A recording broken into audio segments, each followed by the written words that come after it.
any of these events? I declare that we start a Swamy series of evenings if all of you are game. And I'll invite you again and again for debate, sir. But that apart, I'm not going to, again, pursue some of these because they require much more substantive conversations. Yes, I do disagree, but fact-based. You just said that a lot of political life is based on emotions, elections is based on emotions. I'd like to hope that journalism is based on evidence, or should be at least. Yeah, of course. And so, but that's another debate.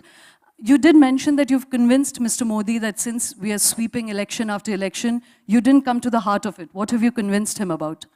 I told him that governance alone is not Governance isn't enough. He should play the Hindutva card. Governance or good government is a necessary condition, but not a sufficient condition. For sufficient condition, you need some emotional appeal where your worker starts working and he goes around to booths and so on. That is where we have to have both. On the other hand, if you have no governance at all, you will be defeated. But you have to have good governance. But at the same time, that's not enough. But Dr. Swamy, may I ask why both of you, inspirational demagogues, good talkers, orators, both Mr. Modi and you, why would you not use that particular skill to rouse emotion in an inspirational way? Why would you use it to rouse destructive emotion? Well, I think you should come around and see the meetings I'm addressing. I have never roused any passions. The crowds that attend my meetings are all highly educated professionals. I go to the United States, where there's a very severe watch on all people on what kind of hate speeches they give. And the Indian crowds are, massive. In fact, New York Times reported that it is I who supported Trump. And the Indians, for the first time, broke from Democratic Party to the Republican. I don't think that this is wrong. This is, in my opinion, wrong. It is not correct to say that we do not tell the people the enlightened view of our history. We think that the British distorted our history to make you feel inferior, and now we are giving them a sense of pride. In that, we take care to see that this sense of pride doesn't go out of hand. It can go out of hand. As I told you about Germany, it went out of hand. But at the same time, I would ask the intellectuals not to typecast this, argue with us and tell us where we are wrong. But I have seen nothing but distortion of what you say. And the media distortions is unbelievable. Once I explained in Banaras University audience that Ravan was a Brahmin. And yet a Kshatriya killed him. And people didn't say, oh, a Kshatriya killed a Brahmin. They accept, they worship Rama, including the Brahmins. Now what did Times of India write? That Swamy said that Ravan was a Dalit and that's why he assaulted Sita. Now, of course, I sent them a legal notice and they got chicken. But they published a small correction. How do you correct the media which is out to sensationalize what you say? Well, you've got me hamstrung there because I've been, I'm sort of stammering because I can't defend the media on many, many counts. You can do what is called as prayashchit. Prayashchit.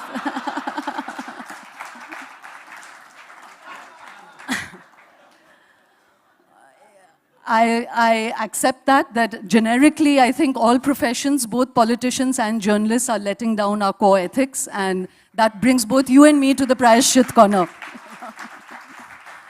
But Dr. Swamy, to move on, to move on, I'll just remind ourselves that there's one question we didn't quite address, but there's so much more to talk about, that I had asked you why in a country that is largely in harmony and living in plurality, why is there this search for an artificial unity? We didn't quite address that question. If we have time, we'll come back to it. Yeah. I don't mind addressing it in short. Okay. So far, now I'm giving you an answer as a politician. Okay. So far, we have been finding that the Hindus are being divided and the minorities are being united. And that gives the minorities a disproportionate share in the voting in the country. What we have done is, by this Hindutva, is to make everybody feel that he is an equal Hindu. Not 80%, we have not reached that level, but we have climbed from what we were once upon a time of 18% and 17%. Now we've gone to 33%, and that is giving us majority. Next election, if we go to 40%, we get 2/3 majority. And if we get 80%, then we'll get all the seats. There'll be nobody to contest against us. So, as far as this pan-Hindu identity, it meets a historic attempt to divide the country into Aryans, Dravidians, Brahmins, this thing. You see, these Brahmin, Kshatriya, etc. was never meant to be birth-based. It was on the division of labor. That the Brahmins will pursue education, the Kshatriyas will defend the country, the Vaishyas would... But in 2017, do you think that that is really the most urgent agenda, to unify Hindus against Muslims? Not against Muslims. Now, see, now... No, I'm asking, because when you say that it's you're... in her blood to be a journalist, so she has to... No, there is an inference, and you being a mathematician will know that when you put x plus y, there will be an equals 2, you know? I have at no space, at any time, I have thought that the Hindutva movement should be directed against anybody except ourselves. In fact, I admire the Muslim community for its clarity of mind. Where they are majority, they don't give you any rights at all. You go and try and build a temple in Saudi Arabia, they'll kill you. You go in Kashmir, where the Muslims are majority, see what the plight of the Hindus is. 500,000 Hindus were driven out from there. Nobody even wants to talk about it. Go to Kerala, in Malappuram, see how the Muslims treat the Hindus there.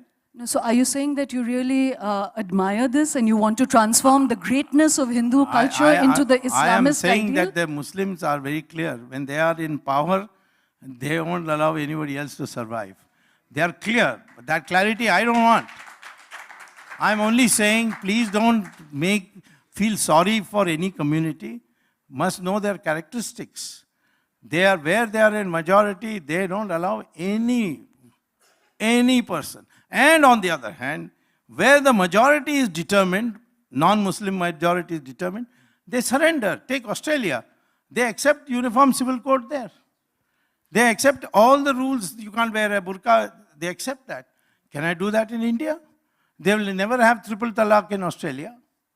But in India, we have to fight every inch of the way for a matter which is a straight the gender equality. So don't say this thing is where you are trying to target a Muslim. I'm not targeting a Muslim. If at all, I'm telling them, see, the Muslims are so powerful because they are united. You are not united. You are divided in all these silly But, you know, divisions. Dr. Swamy, one can be persuaded by this, but you do know that there are many potholes in what you're saying. Agreed. Because the BJP did not give a single Muslim a ticket. Yeah. So when you're saying, Didn't matter. I understand that you want to consolidate the Hindu vote for electoral purposes, but that sabka haath, sabka vikas goes down the drain when you want to create a Hindu consolidation because you assume there is a Muslim consolidation. I just wanted to challenge that very slightly with one fact, which I'd like to share with the audience, which is that Indian Muslims, I'm not speaking for Muslims elsewhere in the world, I feel extremely proud of Muslims in India because I think they have repeatedly, under great duress, showed that they are Indians first and that religion is a private affair. And I'd like to share with this audience that it is fascinating that in India, no pure Muslim party has ever got even 1% of the vote. They have continued to believe in the democratic mainstream, and there is Ittar King in Assam, he's never got the vote. Mr. Owaisi has never got much of the vote. Any party that has positioned themselves as a Muslim party has never got the vote. And so I'd like to challenge your assumption on that. Let's put it the other way around. Supposing it was a Muslim majority society as opposed to a Hindu majority society, do you think the Hindu minority would have got the same kind of facility which the Muslims in India have? Can they contest elections in Saudi Arabia or in Pakistan or even in Bangladesh. Dr. Swamy, I think part of the sadness of this entire cultural conversation Yes. is that we try to push each other into corners. Sure. The point of the beauty of India... You push me, I'll push you. Yes, but I'm pushing you on evidence. At no point have I set myself up as a spokesman for Muslims. I think I'm a spokesman for the plurality of India. When you say that if this had been a Muslim majority, it is not a Muslim majority. The plurality of India is a Hindu phenomenon, not a Muslim phenomenon. Yes.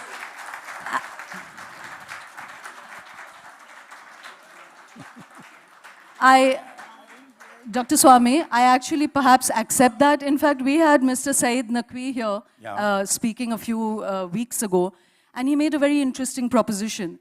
He said that in many ways, partition was a terrible rupture, even for Muslims, because that encounter between Islam and the Hindu civilization created a new force, which would have been a force for modernity, rather than, a lot of Islam is also rooted in desert culture, and that is its own battle that it has to fight.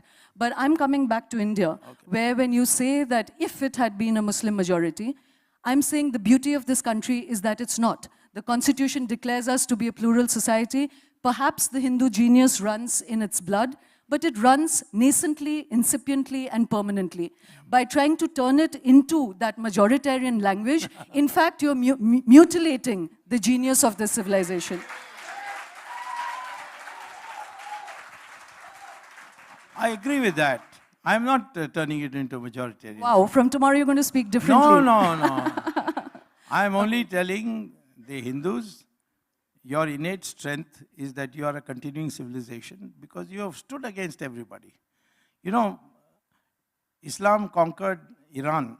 How many years it took it to convert to 100% Muslim? 15 years. Mesopotamia, Babylon, which are now together called Iraq, they did it in 17 years. This Egypt, 21 years. Christians converted Europe in 50 years. This country has had 800 years of Muslim rule, 200 years of Christian rule, and you're still 80% Hindu. It is because of the resilience of the Hindu people. But live in peace with that. Not because of the lack of atrocities that were committed by them. Now, that is innate in us. But at the same time, I'm saying, don't let this put your guard down. Prithviraj Chauhan was a great fighter. He defeated Muhammad Ghori how many times? There are different accounts. Somebody says 16, 14, 3, etc. But he repeatedly defeated him, forgave him, and sent him away. And he came back. Finally, he won. That kind of foolishness, I don't want Hindus to commit today.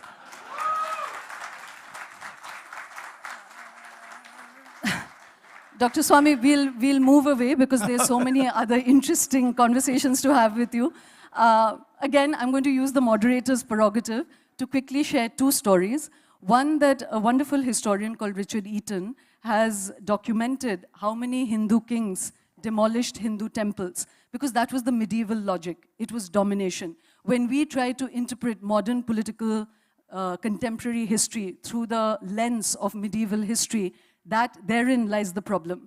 And the other story that we often are never told, neither by our public figures nor by our history books, is a little detail that I, as an adult, only got to know barely a year ago, which is that we are often told about Aurangzeb. But Aurangzeb had a son called Akbar, not the Grand Akbar, but a son called Akbar, who actually fought with Shivaji against Aurangzeb, against his own father. Now, that's a story that we are not often told. So, like everything, history, Muslims, Hindus, they were all anecdotal, they were all individual.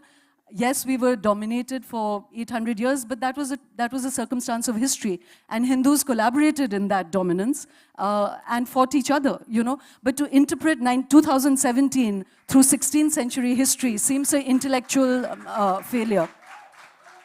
Wrong to say that a bland statement that Hindus collaborated in that. Not at all.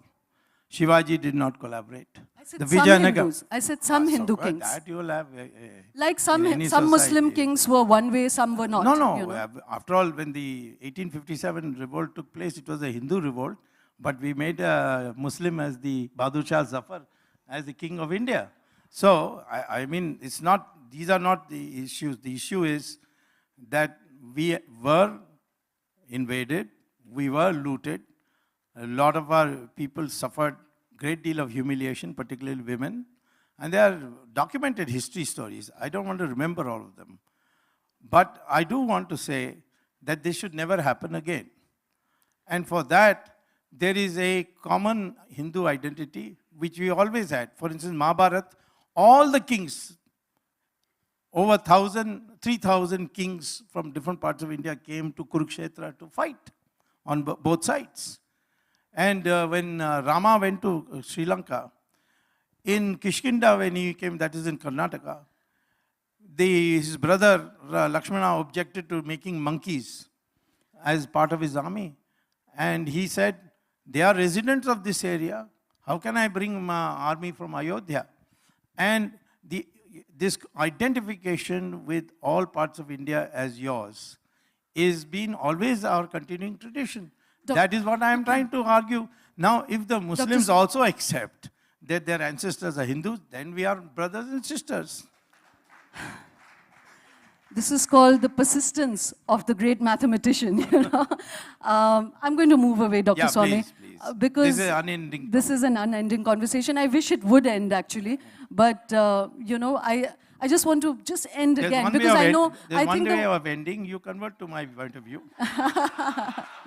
I just told you the pity of it, the pity of this, Dr. Swamy, is that such a absorbent, such a self-confident culture is trying to become knee-jerk and dominant, It should just play itself out as it has for millennia. But I'd just like to end with one thing, which actually, I know that you're an intellectual, and sometimes the intellectual and the politician in you are at war, but I'm going to appeal to the intellectual in you.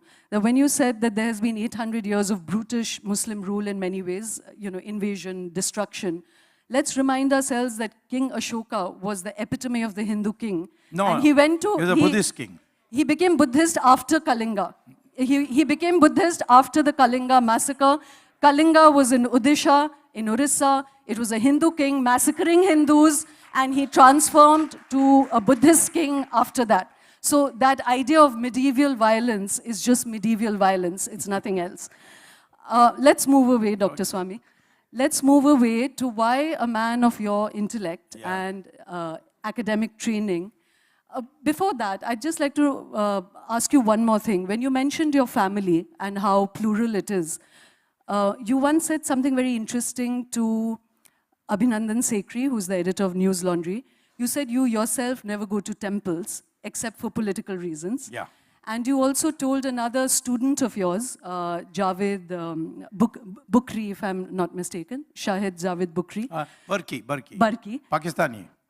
Pakistani, very dear friend of Dr. Swamy's. Yeah. Dr. Swamy said, you're going to now watch me here say a lot of things about Islam and Muslims that you may not like, but I don't really mean it. It is political things that I'm saying. Yeah. Dr. Swamy, that's background checking by a journalist. Wait till I meet Barki again. So please tell me, everything that you say, is it really something that you emotionally believe, or is this political expedience? And we all know that hell hath no scorn, hell hath no fury, like Swamy scorned. Yeah. And we'd like to know the story of who scorned you and brought you to this moment.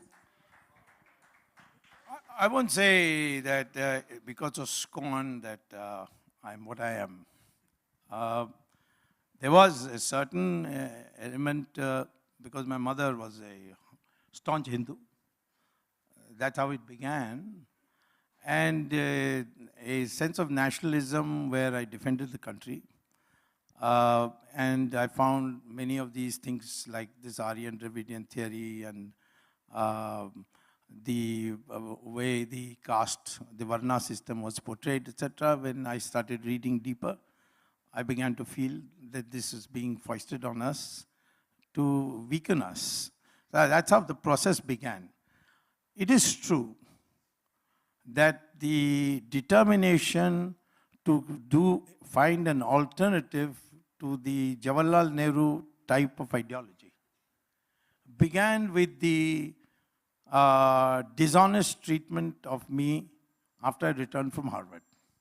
Now you see, at Harvard, I have the record for the shortest period in history, in their history, because you can't get it less than, in 6 months I got cleared my general exam.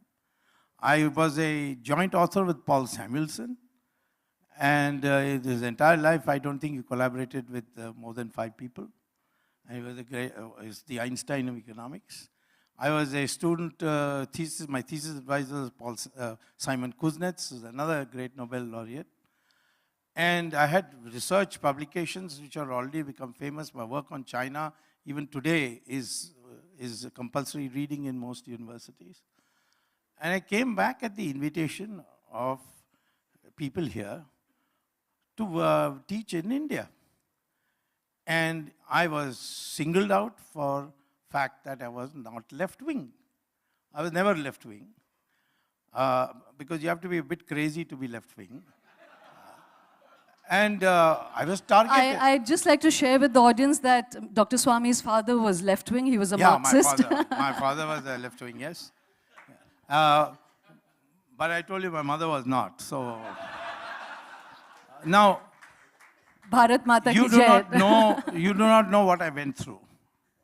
I came at the invitation of Mr. Amartya Sen to become professor of Chinese studies at the Delhi School of Economics. I land here, the political climate had changed because Congress party split and the communists became partners of Mrs. Gandhi. And the same Amartya Sen who wrote me a letter asking me to come, saying that your gaddi is being dusted in his own hand. That letter I've still got. And upon arrival, he says, you see, times have changed, your ideology is, you're anti-socialist, etc. And I was denied a professorship, for which I left my teaching career at Harvard to come back. They were expecting that I would go back to Harvard, which is what most Indians were doing in those days. Then I became professor at IIT, thanks to Manmohan Singh, who was the chairman of the selection committee. And he immediately invited me without my even appearing for an interview. And became professor. I was a very successful professor because I was teaching mathematical economics to IIT students who loved it. And I produced very good students. One of them has ended up in jail, however, that Rajat Gupta.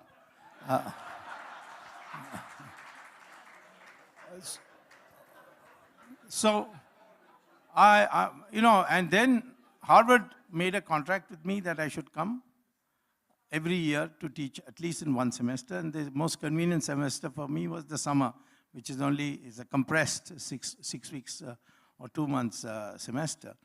So I used to go regularly to teach at Harvard. Now, suddenly one day, Mrs. Gandhi picks up my book, Indian Economic Planning and Alternative Approach, and reads in the parliament, saying this man says, if you give up socialism, our growth rate will go up from 3.5% to 10%, and that we can produce the atom bomb, that we don't need foreign aid from foreign governments. What kind of propagation is this? Such a person is a professor, and that too a full professor. So 2 days later, I was sacked from IIT. And one line letter, I'm permanent. Now, nobody to stand up for me. And then I thought I'll apply for jobs elsewhere. I applied for Dibrugarh University thinking that nobody will want to go to Dibrugarh University. Even that I was turned down. So ultimately, the only thing left for me is to go to politics or to leave India and go back to Harvard, which is what my professors wanted me to do. I stayed on here, and then, of course, my papers and my writings became public, and then RSS one day turned up in my house and said, you talk our language, and how come we don't know you? I've never been a member of RSS. So they took me, they made me a member of parliament, and then the emergency came, and then everything transformed.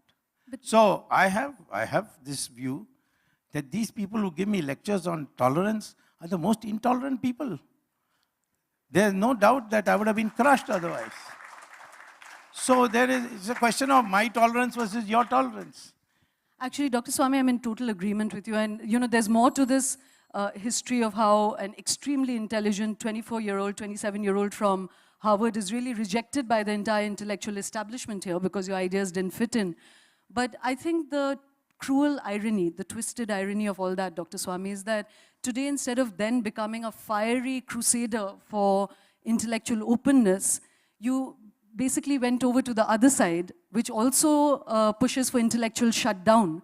And today you are part of a party and a part of a political establishment that sets the most uninformed people in the censor board. Much like you said that the Congress had infiltrated every institution, today you're part of an RSS and BJP that is infiltrating every institution and outlawing all intellectual openness. Isn't that a terrible irony? For the time being, this is necessary to correct the imbalance that you created. When you say, Dr. Swamy, a man as intelligent as you possibly understands that there's a middle position. Yeah. When one critiques the BJP, it doesn't make one a Congress sympathizer. I detest what the Congress is doing in this country today. Yes, I believed in some of the foundational values of that party, but criticizing a government in power doesn't necessarily make you a spokesperson for the opposition. I said that in the 1970s when this happened to me. That time you were quite silent. You were probably not born, I don't know. But the fact is... This is called pulling rank. The fact is, I am very conscious of what you're saying. But I think that this restoration of balance has to be done by the process which you disapprove. There's no other way. I cannot allow Mr. Amartya Sen to be the chancellor of Nalanda University because he is populating them with communists. So I have to correct that by sending him off. He is, of course, a bit sore with Modi, but Modi is not really the person responsible. It's I who's taking revenge. But that rectification will go up to a point, and it will not go beyond a point, because we have in many places rectified it by bringing very brilliant people also. And I agree with you that we have populated the censor board with people who you would not have coffee with. But the fact is I am enjoying that. You're enjoying that? Yes, because you lauded it over. Now it's my turn You're to laud using it me over. as a... Dr. Swamy, I've never felt a larger and more eloquent metaphor than in your presence. But I just want to share with you that I don't know if in that laughter you noticed that Dr. Swamy said that I'm taking revenge. And he has a friend called Mr. Nalapat, who's part of the RSS. Yes. And he said so much of what Dr. Swamy is doing in his public life is driven by a sense of revenge.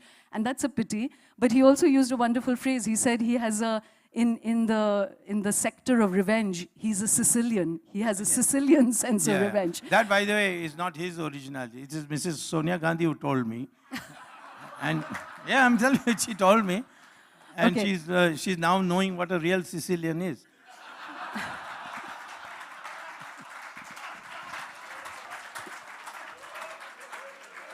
Well, I'm going to, we're running out of time, and there are just one or two really important things that we can't let Mr. Swamy go without speaking of.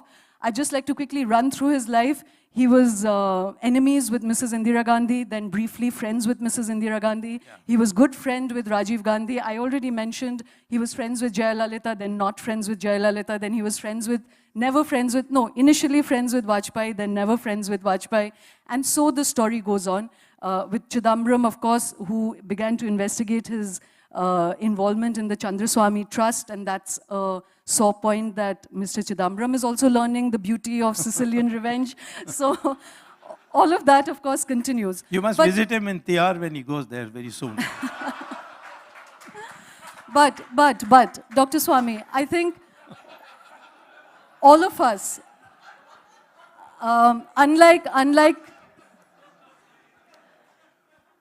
Unlike some of my compatriots in the media, I can't speak for the nation, and I can't speak even for ALGEBRA club members. But I can speak, I think, for myself and perhaps intuitively for this audience, is to say that if your acts of revenge were only personal ones, which only had personal impacts, it would have been all good. But when a man like you plays his Shakespearean level of revenge out on such public platform and begins to espouse views that he doesn't actually believe in, you're pushing the civilization, you're pushing the country into spaces that it does not want to go. First of all, I only take revenge against those who misuse power against me. Because I'll give you an example. I'll give you the example. When Harvard, with all these left-wing loonies got together and decided that... Your father's spirit must be turning in its grave, you know. Yes, it's true. And deleted my course from being given the following year. Well, I was actually happy because they made me heroes in the Hindutva crowd because I'd been removed for this article on DNA. But there was one person who didn't misuse the power but supported the Harvard deletion of my courses and sending me back home. And that was she. And I never held it against you. You came on NDTV with me and fully supported what Harvard did to me. But I don't hold it against you because you didn't use your power. You didn't use the power of the state to harm me. So I am very Thanks be to God. Therefore, I have never held it against somebody who is, had a difference of opinion, criticized me. I mean, I shouldn't be saying this myself, that my enemies should say that, but I have only targeted people who have been in power or have misused power. And I fought them when they were in power. It's not that I fought them when they were not in power. I fought Mr. Chidambaram when he was finance minister. And he thought of every possible way to send me to jail and failed. Now I'm going to teach him how to send anybody to jail very soon.